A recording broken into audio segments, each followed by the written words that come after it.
आता येते ती मदालसा काय सुंदर म्हणते, काय म्हणते, बाबा झोप, पण कसा झोप, सुखी मी निजलो गा शून्य सारोनी ते कुंठ शिखरी गा दानवीरे राई असं नाही. आणि म्हणून अशी उत्पत्ती जन्माला येण्यासाठी बापाचं बीज चांगलं असावं लागतं. म्हणून तुकोबाराय म्हणतात, जगी ऐसा बाप असा आमचा बाप होता की ज्याचा वंश मुक्तीस जावा. म्हणून आम्ही जे चांगले झालो ना ते आम्ही चांगले म्हणून नाही, आमचा बाप चांगला होता.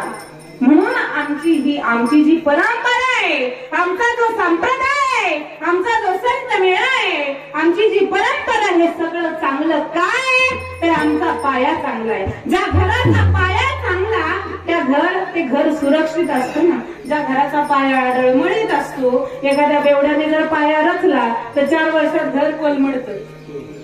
म्हणून घर बांधताना जर पाया चांगला बांधला तर घर चांगलं राहतं.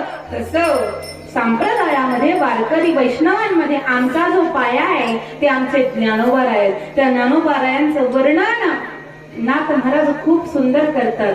ज्ञानाबाई माझी अनाथाची माय, न पाहे याती कुळाचा विचार, भक्त करुणा करत ज्ञानाबाई, असे असणारे ज्ञानोबाराय. म्हणून तुकोबाराय म्हणतात, पोटाये